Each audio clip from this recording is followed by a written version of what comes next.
So the first thing I want to tell you about that I think is really important to lay out the structure of this argument is something about the relationship between perception and emotion and motivation. And this is actually pretty simple, but people don't know it.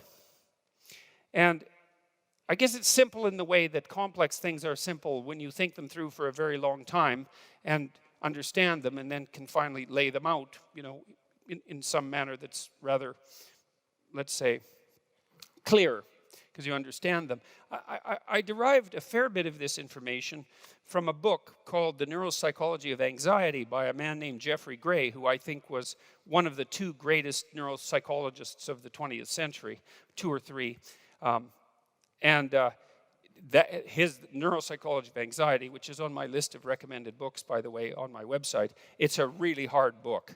It took me like 6 months to read that book, and all of it was painful. And the reason for that was, books are interesting. Some aren't. Often I dog-ear the pages of books that I'm reading if I find a line or something, that I'd like to remember that I think is important. And, I have some books on my shelves that pages are dog-eared double because there was a really amazing thought on one page and there was a really amazing thought on the other page, the facing page.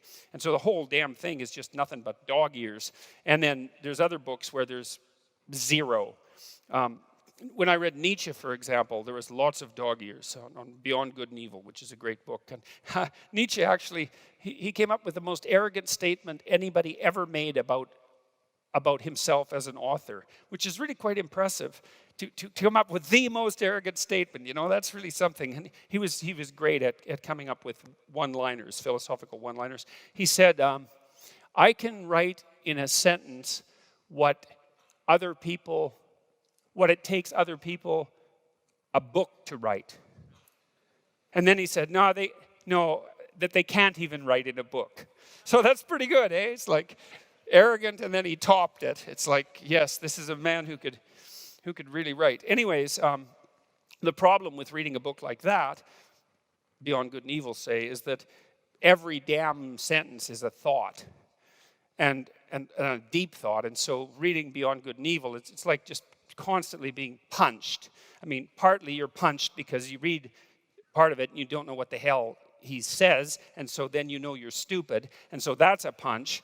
And then now and then you stumble across something you understand, and it's like, it's hard on you. He said he philosophized with a hammer, that he was breaking things apart, and there's no doubt about that. So now and then you run across something you understand, and then that breaks you apart because you understand it, and it takes a long time to go through the book because you have to think about it, and God, that's not good.